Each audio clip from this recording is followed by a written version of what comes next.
बहू, तुम्हारे पिता तो इतने बड़े व्यापारी हैं। उनसे कहो ना कि दामाद की मदद करें। आखिर इकलौती बेटी हो तुम। सासू माँ ने एक दिन ताना मारा। विदाई की शहनाइयां बज रही थी, लेकिन सृष्टि का मन किसी मातम सा भारी था। सजी धजी लाल जोड़े में लिपटी वह किसी अप्सरा से कम नहीं लग रही थी, मगर उसकी आंखों में आंसुओं की जगह अंगारे थे। वह रो नहीं रही थी, बल्कि उसके अंदर एक गुस्सा खौल रहा था, अपने ही पिता दीनानाथ जी के खिलाफ। देख रही है सृष्टि, तेरे पापा ने खाने में पनीर की जगह आलू दम बनवाया है, और यह मंडप ऐसा लग रहा है जैसे किसी गरीब की बेटी की शादी हो रही है, जबकि तेरे पापा शहर के इतने बड़े व्यापारी हैं। सृष्टि की मौसी ने कान में फुसफुसाते हुए कहा। सृष्टि ने मुट्ठी भींच ली। उसे याद आया कि कैसे उसने एक डिजाइनर लहंगे की जिद की थी, जिसकी कीमत 2 लाख थी, लेकिन दीनानाथ जी ने साफ मना कर दिया और 25,000 की एक बनारसी साड़ी लाकर थमा दी थी। बेटा, कपड़े पुराने हो जाते हैं, पर पैसे की कद्र कभी पुरानी नहीं होती, उन्होंने अपनी दलील दी थी। सृष्टि को उस वक्त लगा था कि उसके पिता दुनिया के सबसे बड़े कंजूस हैं। उसे लगा कि वह उनके लिए सिर्फ एक बोझ है, जिसे वह जल्दी से जल्दी और सस्ते में निपटाना चाहते हैं। गाड़ी में बैठते वक्त जब दीनानाथ जी ने उसके सिर पर हाथ रखा, तो सृष्टि ने झटके से मुंह फेर लिया। उसने अपने पिता की नम आंखों को अनदेखा कर दिया, और उसे अपनी अधूरी ख्वाहिशों और सहेलियों के ताने याद थे। विदाई के वक्त सब रोए, लेकिन सृष्टि की आंखों में एक आंसू नहीं गिरा। उसने कसम खाई थी कि इस कंजूस पिता के घर वह दोबारा कभी मदद मांगने नहीं आएगी। ससुराल पहुंचकर सृष्टि की दुनिया बदल गई। उसके पति रजत एक बड़े कॉरपोरेटर ऑफिस में काम करते थे, और ससुराल वाले भी रईस थे। शुरुआत के 2 साल सपनों की तरह बीते। रजत उसे महंगे तोहफे देता, देश विदेश घुमाता। सृष्टि को लगा कि उसने अपने पिता के घर में जो अभाव देखा था, वह अब खत्म हो चुका है। वह अक्सर अपनी माँ से फोन पर बात करती, लेकिन पिता से बात करने से कतराती। अगर कभी दीनानाथ जी फोन मांगते, तो वह बहाना बनाकर काट देती। लेकिन वक्त का पहिया हमेशा एक जैसा नहीं रहता। शादी के तीसरे साल रजत की कंपनी में बड़ा घोटाला हुआ, और उसे नौकरी से निकाल दिया गया। इतना ही नहीं, रजत ने शेयर बाजार में भी भारी निवेश किया था, तो जो डूब गया। रातों रात उनकी रईसी कर्ज में बदल गई। बैंक वाले घर पर दस्तक देने लगे। रजत तो कल तक प्यार लुटाता था, अब चिड़चिड़ा हो गया था। शराब पीकर घर आना और सृष्टि पर चिल्लाना उसकी आदत बन गई थी। ससुराल वालों ने भी हाथ खड़े कर दिए थे। बहू, तुम्हारे पिता तो इतने प्यारे व्यापारी हैं, उनसे कहो ना कि दामाद की कुछ मदद करें। आखिर इकलौती बेटी हो तुम। सासू माँ ने एक दिन ताना मारा। सृष्टि का स्वाभिमान आड़े आ गया। जिस पिता को उसने अपने शादी से के दिन ठुकरा दिया था, अब उनके पैसे कैसे मांगे। उसे यकीन था कि अगर वह गई थी, तो दीनानाथ जी को उसे खाली हाथ लौटा देंगे और ऊपर से भाषण देंगे। मैंने कहा था ना कि पैसे बचाओ। हालात बस से बदतर होते गए। एक रात रजत ने शराब के नशे में सृष्टि पर हाथ उठा दिया। निकल जा मेरे घर से। अगर अपने बाप से पैसे नहीं ला सकती, तो तेरी यहाँ कोई जगह नहीं है। रजत ने उसे धक्का देकर घर से बाहर निकाल दिया। सृष्टि उसे रात सड़क पर अकेली खड़ी थी। बारिश हो रही थी। उसकी जेब में फूटी कौड़ी नहीं थी। न मायके जाने का मुंह था, न ससुराल में रहने की इज्जत। उसे समझ नहीं आ रहा था कि वह कहाँ जाए। वह पार्क की एक बेंच पर बैठकर पूरी रात रोती रही। उसे अपने पिता की याद आई, लेकिन साथ ही उनका वो कठोर चेहरा भी याद आया। पापा तो कभी मुझे प्यार करते ही नहीं थे। अब उनके पास जाऊंगी तो वो कहेंगे कि मैंने अपनी मर्जी से शादी की थी, अब भुगतो। सृष्टि ने सोचा, लेकिन सुबह होते होते भूख और लाचारी ने उसके स्वाभिमान को तोड़ दिया। उसके पास कोई चारा नहीं था। वह लड़खड़ाते कदमों से बस स्टैंड गई और अपनी एक सोने की अंगूठी बेचकर मायके का टिकट लिया। जब वह अपने शहर पहुंची और घर के गेट पर खड़ी हुई, तो उसके पैर कांप रहे थे। घर वैसा ही था, पुराना, सादा, बिना किसी नई पुताई के। पापा ने आज तक घर पर भी वैसा नहीं कर लगाया। उसने मन ही मन सोचा। दरवाजा माँ ने खोला। सृष्टि की हालत देख वह चीख पड़ी। सृष्टि, यह क्या हालत बना रखी है तूने। सृष्टि माँ के गले लगकर फूट फूट कर रोई। दीनानाथ जी अंदर वाले कमरे में लाठी टेकते हुए बाहर आए। पिछले 3 सालों में वह बहुत बूढ़े हो गए थे। सृष्टि को देखते ही उनकी आंखों में एक चमक आई, लेकिन उन्होंने खुद को संयत रखा। आ गई? दीनानाथ जी की आवाज में वही पुराना कड़कपन था। सुना है पति का कारोबार डूब गया है। सृष्टि को लगा अब ताने शुरू होंगे। वह चुप रही। जाओ हाथ मुंह धो लो, खाना मेज पर लगा है। बस इतना कहकर दीनानाथ जी ने अपने कमरे में चले गए। सृष्टि को बहुत गुस्सा आया। देखा माँ, इन्हें कोई फर्क नहीं पड़ता कि मैं किस हाल में हूँ। इन्हें बस अपनी रोटियों की पड़ी है। माँ ने आंसू पोंछते हुए कहा, बेटा तू उन्हें गलत समझ रही है। तू जा, फ्रेश हो जा। अगले 2 दिन घर में अजीब सी खामोशी रही। दीनानाथ जी सुबह दुकान चले जाते और रात को लौटते। वे सृष्टि से ज्यादा बात नहीं करते। सृष्टि को लगा कि वह यहाँ भी बोझ है। उसने सोचा कि वह नौकरी ढूंढेगी और अलग रहेगी। तीसरे दिन शाम को रजत घर आ धमका। उसके साथ 2-3 गुंडे, जिससे दिखने वाले आदमी भी थे। सृष्टि बाहर निकल, मुझे पता है तू यही है। रजत चिल्लाया। दीनानाथ जी बाहर आए। क्या तमाशा है यह?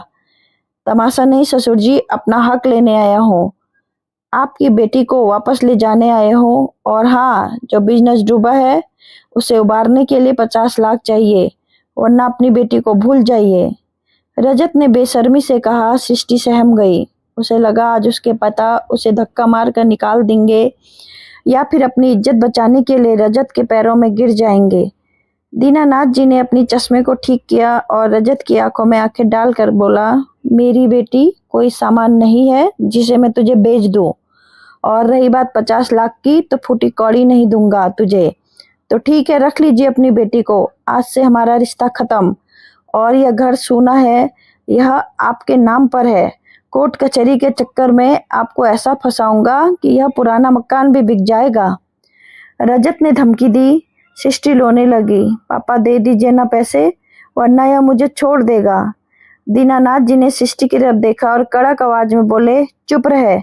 आज अगर मैंने इसके आगे घुटने टेक दिए तो यह तुझे जिंदगी भर ब्लैकमेल करेगा। ऐसे आदमी के साथ रहने से बेहतर है कि तू अकेली रहे। रजत और उसके गुंडे गालियां देते हुए चले गए, धमकी देकर कि वे कल फिर आएंगे। सृष्टि को लगा अब सब खत्म हो गया। वह अपने कमरे में जाकर रोने लगी। पापा ने मेरी गृहस्थी उजाड़ दी, पैसे होते हुए भी नहीं दिए। रात के 12 बज रहे थे। सृष्टि को नींद नहीं आ रही थी। उसने पिता के कमरे में कुछ खटपट की आवाज सुनाई दी। उसने धीरे से दरवाजा खोला। दीनानाथ जी एक पुरानी संदूक खोल कर बैठे थे। माँ उनके पास बैठी रो रही थी। सुनिए, दे दीजिए ना पैसे, हमारी बच्ची की जिंदगी बर्बाद हो जाएगी। माँ गिड़गिड़ा रही थी। दीनानाथ जी ने गहरी सांस ली। लता, अगर आज मैंने उसे वो पैसे दे दिए जो मैंने अपने बुढ़ापे की दवाइयाँ बेचकर जोड़े हैं, तो वो जुआरी उसे भी उड़ा देगा और फिर मेरी बच्ची सड़क पर आ जाएगी। मुझे मेरी बेटी की शादी नहीं बचानी है, मुझे अपनी बेटी बचानी है। सृष्टि दरवाजे के पीछे खड़ी सुन रही थी। दीनानाथ जी ने संदूक से एक मोटी फाइल निकाली और माँ के हाथ में रख दी। यह देखो लता, यह उस दिन के लिए था जब सृष्टि पर मुसीबत आएगी। माँ ने फाइल खोली। उसमें एक आलीशान फ्लैट के कागज थे, शहर के सबसे पॉश इलाके में, और वह फ्लैट सृष्टि के नाम पर था। कागजात की तारीख उसी साल की थी जिस साल सृष्टि की शादी हुई थी। दीनानाथ जी बोले, याद है लता, सृष्टि अपनी शादी में 2 लाख का लहंगा मांग रही थी। मैंने मना कर दिया था।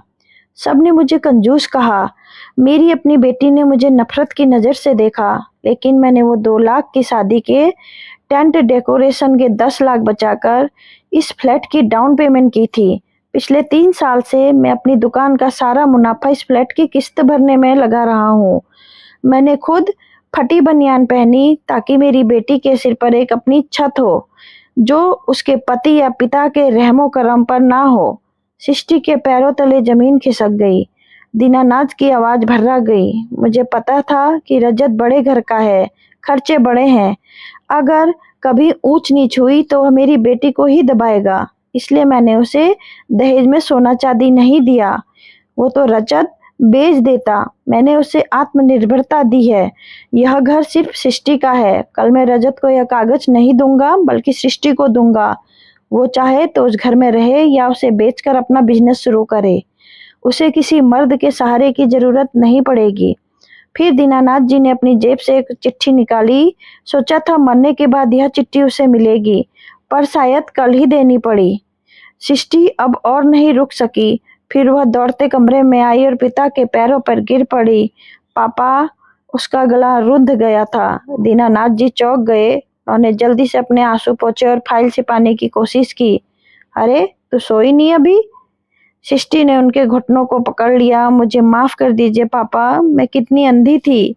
मैं आपको कंजूस समझती रही, दुनिया का सबसे बुरा पिता समझती रही, और आप अपनी खुशियां मारकर मेरा भविष्य बना रहे थे। दीनानाथ जी ने उसे उठाने की कोशिश की, पर सृष्टि नहीं उठी। वह बच्चों की तरह रो रही थी। पापा, मैंने आपकी उस 25,000 की साड़ी की कीमत नहीं समझी, लेकिन आपने मेरे लिए करोड़ों का आशियाना बना दिया। मुझे वो फ्लैट नहीं चाहिए पापा, मुझे बस आप चाहिए। मुझे माफ कर दीजिए। दीनानाथ जी का संयम टूट गया। उन्होंने सृष्टि को उठाकर गले लगा लिया। वह पिता जो विदाई पर भी नहीं रोया, आज अपनी बेटी को छाती से लगाकर फूट फूट कर रो रहा था। पगली! दीनानाथ जी ने उसके सिर पर हाथ फेरा। बाप कभी बुरा नहीं होता, बस उसके प्यार करने का तरीका थोड़ा सख्त होता है। मैं डरता था कि अगर तुझे लाड़ प्यार में कमजोर बना दिया तो तू इस जालिम दुनिया से कैसे लड़ेगी। मैं तुझे रानी नहीं, एक योद्धा बनाना चाहता था। उन्होंने सृष्टि के आंसू पोंछे और वो चिट्ठी उसके हाथ में दी। पढ़ इसे। सृष्टि ने कांपते हाथों में चिट्ठी खोली। उसमें लिखा था, मेरी प्यारी गुड़िया सृष्टि, शायद जब तुम यह पढ़ रही होगी मैं इस दुनिया में नहीं होऊंगा। मुझे पता है तुम मुझसे नाराज हो। तुम्हें लगता है कि मैंने तुम्हारी खुशियों का गला घोंटा, पर बेटा, दुनिया तमाशा देखती है और बाप भविष्य देखता है। शादी के 4 घंटे की चकाचौंध के लिए मैं तुम्हारी आने वाली 40 साल की सुरक्षा दांव पर नहीं लगा सकता था। लोग कहते, वाह वाह क्या शादी की, पर बाद में अगर तुम रोती तो वही लोग हंसते। यह मकान तुम्हारे नाम है, यह तुम्हारा किला है, इसमें तुम सिर उठाकर जीना। और हाँ, अगर कभी लगे कि मैं बहुत सख्त था तो बस एक खराब पिता समझकर मुझे माफ कर देना मेरी गुड़िया। तुम्हारा कंजूस पापा। चिट्ठी पढ़कर सृष्टि ने उसे अपने सीने से लगा लिया। उस रात उसने महसूस किया कि उसकी असली दौलत बैंक बैलेंस में नहीं, बल्कि पिता की उस दूरदर्शी सोच और त्याग में होती है। अगले दिन जब रजत आया तो सृष्टि ने दरवाजा खोला। पैसे लाई? रजत ने पूछा। सृष्टि ने उसके सामने तलाक के कागजात फेंक दिए। पैसे नहीं, अपनी आज़ादी लाई हो। और हाँ, मेरे पिता ने मुझे जो दिया है उसकी कीमत तुम जैसे लोग 7 जन्मों में नहीं समझ सकते। निकल जाओ यहाँ से, अब मुझे तुम्हारी जरूरत नहीं है। दीनानाथ जी पीछे खड़े अपनी बेटी को देख रहे थे। उनकी आंखों में गर्व था। उनकी गुड़िया अब गुड़िया नहीं रही, वह एक शेरनी बन चुकी थी, बिल्कुल वैसी जैसी वह उसे बनाना चाहते थे। सृष्टि ने उस दिन कसम खाई कि वह उस नए फ्लैट में एक बुटीक शुरू करेगी और अपने पिता का सिर कभी झुकने नहीं देगी। उसे समझ आ गया था कि पिता का प्यार नारियल जैसा होता है, बाहर से सख्त लेकिन अंदर से मीठा और जीवन देने वाला। अक्सर हम अपने माता पिता के कड़े फैसलों को उनकी बेरुखी समझ लेते हैं। हमें यह भी भूल जाते हैं कि जब दुनिया हमारी हंसी और लिबास देख रही होती है, तब एक पिता हमारी सुरक्षा और भविष्य की चिंता में अपनी नींदें हराम कर रहा होता है। पिता के प्यार को खर्च से नहीं, फिक्र से तोलिए। क्या दीनानाथ जी ने शादी में पैसे बचाकर फ्लैट लेकर सही किया, या उन्हें सृष्टि की खुशी के लिए धूमधाम से शादी करनी चाहिए थी? अपनी राय कमेंट में जरूर दें, और कहानी पसंद आए तो चैनल को लाइक से सब्सक्राइब करें और अपना प्यार और सपोर्ट दीजिए। Thank you so much for listening my story.